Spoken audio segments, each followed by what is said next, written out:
Hey everyone, this is Tanya the Lady Strange. I would like to do something different today. Now, this may be a bit rough as I'm still trying to get my YouTube footings in there. Thanks for watching. Again, this is something fun I've seen for going around for about the past month or so from other collectors, tarot deck readers, other readers. That's fun. That creators have done that I found was clever, fun, humorous, and introduced me to new decks or perspectives or decks that I wouldn't have considered or that I wasn't even aware of, called Onedeckgonewild, where someone a collaboration came up, I guess, of other readers, where it was like 30 something questions. Not all are chosen. Some choose a few, some choose many, long or short videos. Some I have even seen with oracle decks, tarot decks, or multiple decks at a time, or same creator doing different perspectives on different decks, depending to get to know a deck or a deck they have seasonally worked with for many years. I was going to myself I chose 8 to 10 questions, nothing big. With my ramblings and stumblings, we know it may still be long, but I was going to choose my Spirit Home deck, my main deck I've used for 20 something years, the Crawley Soft deck. I connect with her on every level. She's my favorite. She will always be my number one. My highly communicative deck, my highly intellectual and spiritual deck on many levels. However, I was called to do it with this deck, which is a very highly spiritual, divine feminine deck. Connects great with underworld energies of Hecate, um, the divine feminine, and definitely it's called the Witch's Tarot, which there's other Witch's Tarot out there. This one is by Chris Madsen from Burning Paper Hearts. It is a photography deck. Very feminine, shows the feminine form in all aspects and ethnicities. Blocks. There we go with the word stumbling. This is my take two, by the way. Was not happy with my take one, even though I got 90, what I consider about 90% through it. So this is attempt two. At first you don't succeed, pick yourself up and try again. That's the theme of my life. Okay, so there's going to be some various questions to this, but Chris Madsen, Burning Paper Hearts, there is a couple cards in here that are male. They are him, the depiction of the creator photographer himself. By the way, this photographer is very in touch with the female form, the sacred of the divine feminine, and definitely knows how to honor and respect women and not objectify them. Now, warning alert, this is a nudity deck. You don't like nudity, or the female form, or whatever the case is, or that you believe it's objectification, then please turn it off and watch something else. So here it goes. Again, no particular order. And again, thanks for giving this a watch. So with this, without further ado, my first question is, why did I choose this deck? Why? Why not? I just got this deck in the past couple months. So she is about $50. I've earned it. It earns its keep and its worth, should I say. It's worth the investment. It's around $50. I purchased it off of his site, The Burning Paper Hearts by Chris Madsen. Again, forgive me for my stumbling. We all know, for anyone that's watched my videos before, hell, that's what I'm good for. But it is what it is. So, just to show you, for example, first card that I picked, no particular order, the Chariot. I like this because it's not the traditional 100% rider weight, having some type of creatures or depiction of something pulling a chariot or vehicle of some sort. It is just like, for those of you that are a crafts fan like myself, or the old saying, reminds me of the light is a feather, stiff as a board. But she is almost, with her own beauty, her own power, gently lifting her own self up in strength, but comfortable. almost like a kind of dreamlike state or the witch's flight, but not on a broom or the traditional depiction. And look at that red and blue. Now this deck has a lot of black and a lot of blur outside the lines to it and a lot of shades of blue, calming and dark. But this one has, of course, the big pop of scarlet and, of course, the beautiful blue in the background. So, as you can see, why not? It's a lovely matte wax finish. The cardstock is nice.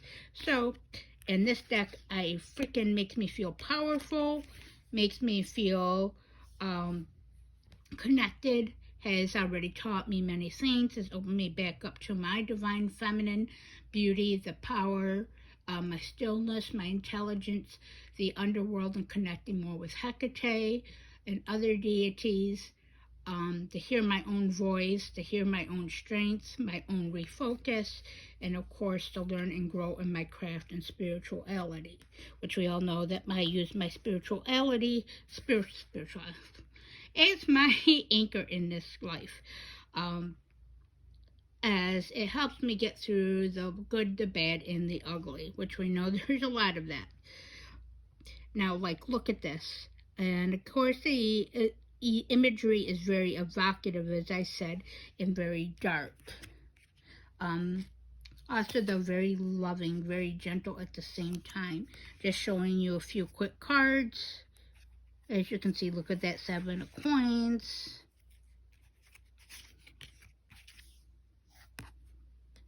This card, besides the 78 traditional cards, has several extra cards like Hecate, Selene, Hell, Maiden, Mother, and Crone. Images like burning at the stake, which may be disturbing for many, but it is a part of witchcraft, is part of the burning times, history. History should be reminded of, not hidden or swept away. Should be learned from the mistakes, learn from the growth, and learn from the past, present, to help with the future. Everything is part of something of the bigger whole or at its core. And one more before we actually move, before this video gets too long. As you can see, 7 of Swords.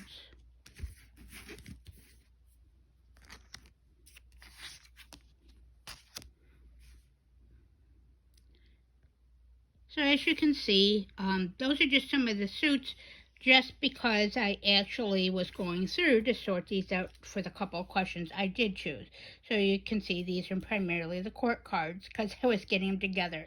And that leads me on and is a jumping off point for question 2, which is, what is your favorite minors?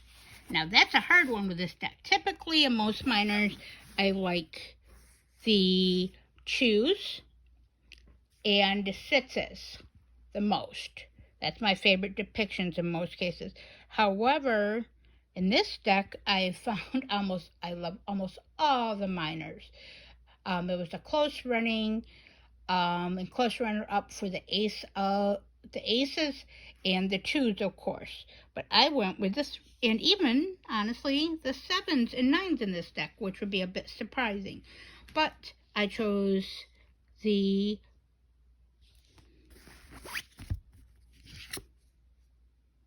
threes. Sorry about that. Sorry about my poor camera work. Bear with my technical difficulties. I'm not refilming for take 3. Okay. So these are for the 3s.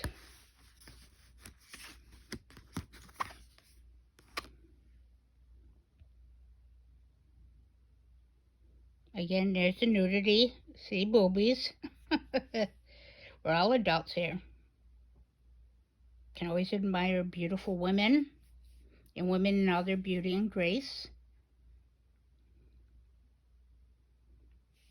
See, I love that 3 of Wands.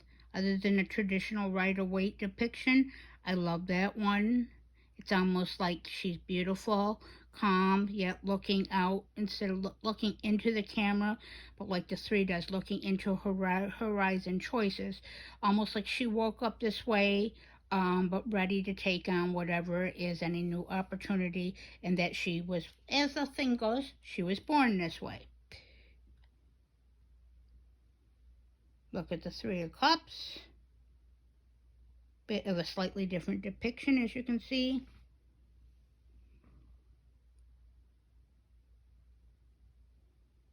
I like that Three of Swords.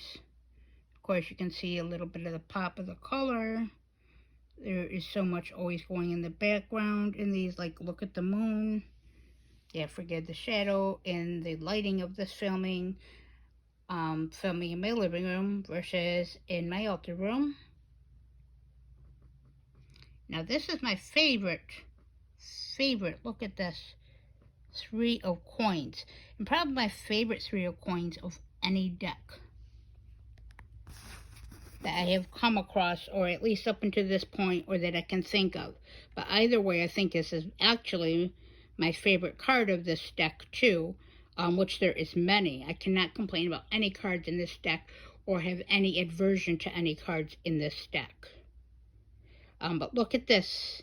It's got the ocean in the background, which I am a Cancer moon. I highly connect with the ocean water, hence I'm going to Salem again next month, my favorite haunt.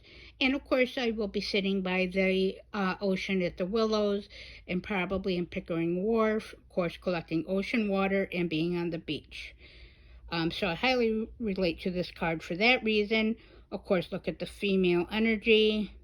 They're kind of like sirens, which is sirens, three, like the Charm Sisters or the Weird Sisters from Macbeth, and from the new Sabrina, Chilling Adventures of Sabrina. Makes you of whoever is your clan, your ancestry, your power, those other witches or spiritualists you connect with, whether they are, or even the other females in your life, your sisters, your best friends, your mother, your grandmother, and just again, the highly compelling siren energy in this card.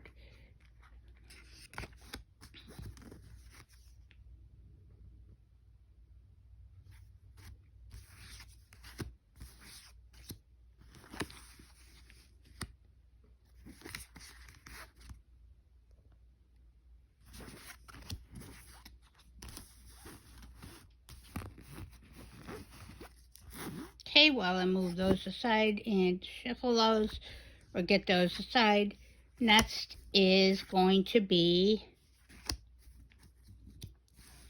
my favorite animal depiction. I have two in this. So that is going to be the Queen of Wands and the Strength card. So look at this, two powerful animals, the white tiger and the polar bear. But what you notice, unlike the traditional Rider-Waite, where there's typically a lion holding back the lion, taming the lion, putting the woman or man in some cases, their hand in the lion's mouth. Look at these. It's like the women are very powerful, calm in their power, calm in their nature, calm in their intelligence, their beauty, their composure, their stillness, a quiet but yet strong power. And look at with the animals, despite the ferocity of the animals, she is at one with them and they're one at her with her. Like the divine force, the power within us as women and even men have the feminine power as women do have masculine power. So that quiet, muted power. Power doesn't always have to be right in your frickin' face. It can be quiet, muted, strong, collected, and very much in wisdom. So look at the beauty of these cards. These cards and the ladies themselves very much stand out. I like how these show to connect with the inner power, the stillness, the life-giving energy of the female, but the cunning of both the creature and the woman and the power, and not fear.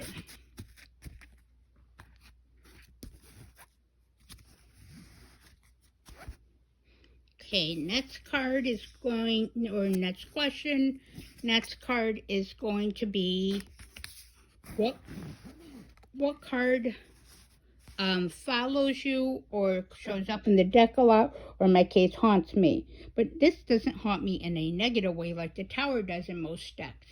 This is Hell. This is one of the extra cards outside of the 78 cards in a traditional tarot deck that Chris Madsen did of the goddess Hel, who is a Nordic goddess of the underworld. We know I work with the underworld. My deities I work with currently is Hecate, and I've just started working with Hades, just in the first stages of getting to know him as he's come to me. So Hell is another aspect or another part in another culture or pantheon of the underworld. She rules another section of the underworld. But she rules it fairly justly, um, intellectually, and she takes consideration and care into her work. But as I look at this, why it follows me is it's been teaching me and helping me to, as you can see it coming down. So it's like coming into the power flowing and knowledge flowing in, the spirituality. That is what's flowing into me. The knowledge and divine gifts coming into myself, coming into my power and my divinity. I in touch with the goddess of Hecate and of Hades and the underworld in the cycles of life, death, rebirth, and the light and dark imbalance. So this card has been an amazing card and teacher or mentor to me, and I know will continue to do so as the rest of this deck, as she's very occult.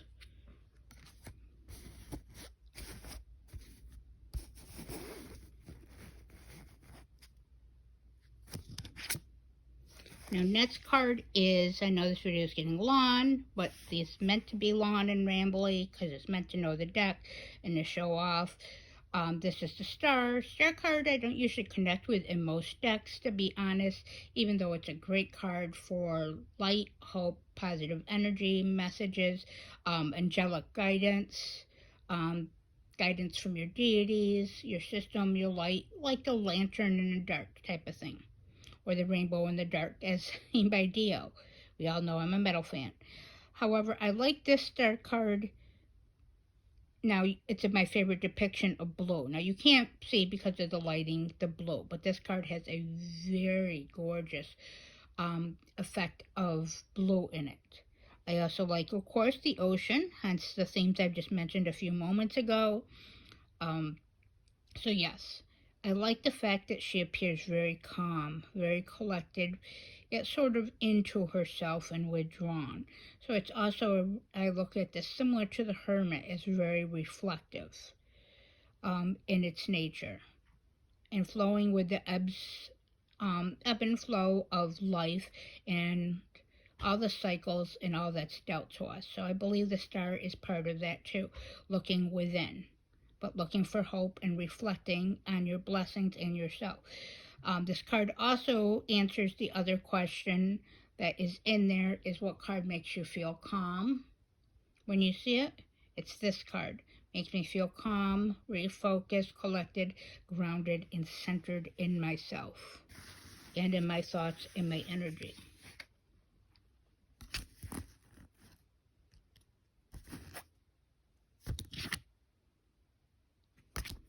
Now, if I was to make this deck a meal, now I took this one as being not a one saying if this was a meal or to make it into a meal, but to actually have a meal with her and sit down at a grand, beautiful table from the 1800s. That's what she would like, something of antiquity, of regalness. She appreciates the finer things in life, things of ancestral lineage, things that have a story and evoke a story, things that have age to them, that have degraded with time but are still standing, have character and beauty, have the energies of others locked in it. So that's what we'd be sitting at. We would be drinking a nice glass of apothic dark wine or a black sangria to go with a nice, she likes a nice filet mignon with a nice medium well with just some pink, not a bloody girl.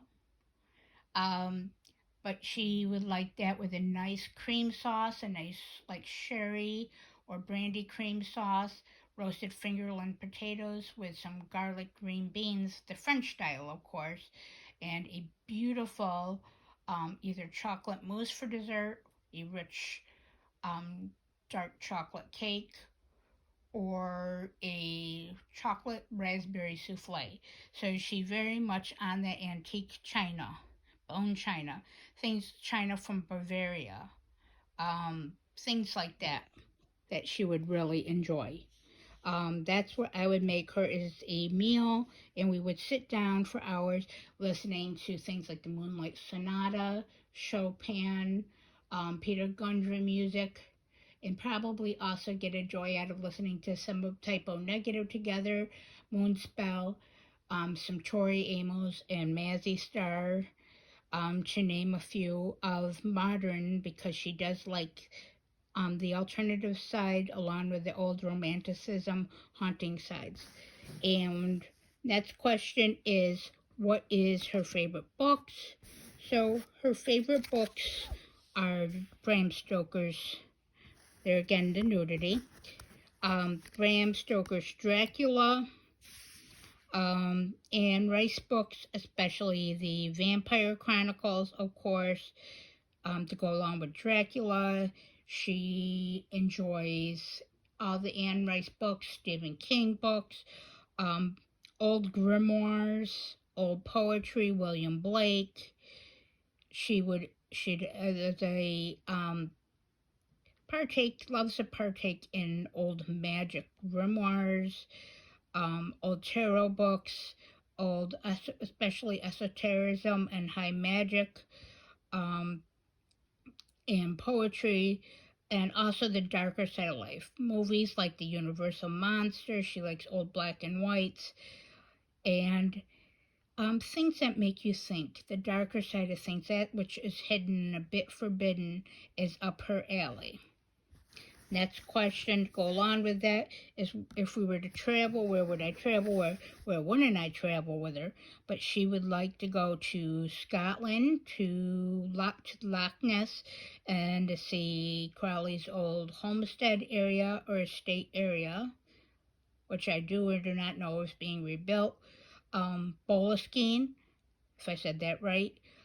But also would love to sit near that and be in the Scottish Highlands.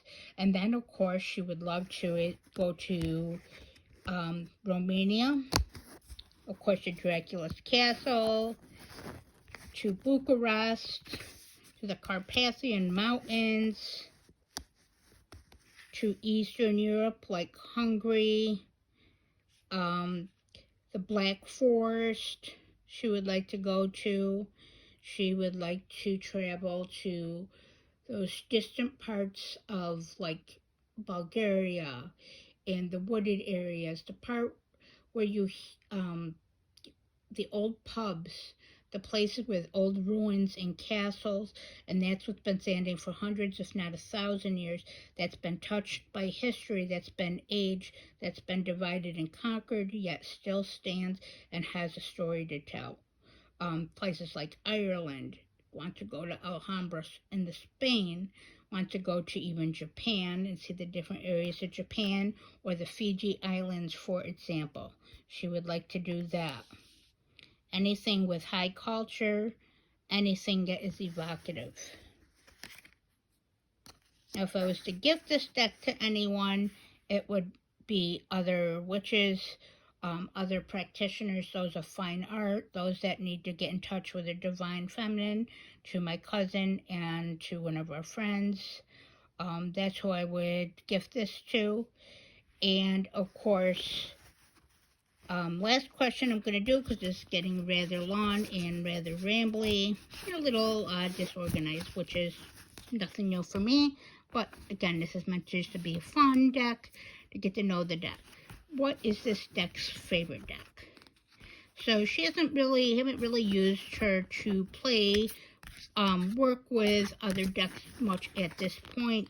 However, other than the nameless one, Oracle deck and Tarot deck, she enjoys and working with. She likes to work with higher magic decks. Decks, like I said, that make you think, make you feel, make you look beyond yourself and your limits.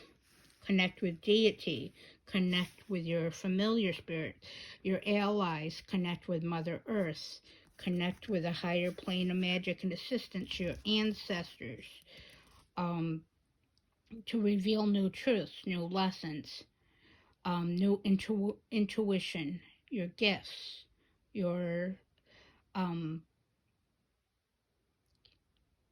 to actually just look beyond yourself and within yourself and learn new parts of yourself that have not yet been touched or that have been pushed away.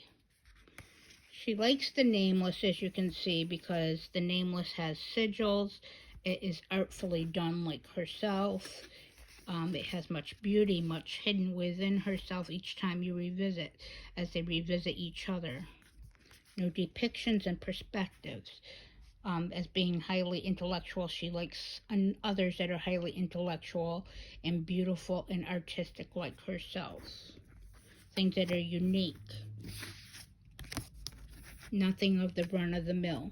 She appreciates weirdness like herself.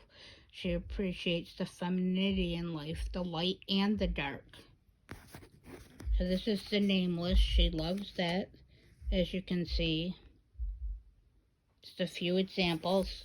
And she's going to name one more too, this is a newer deck I got that she likes. Warning alert, there's nudity in this deck. This is the Abyssal Tarot.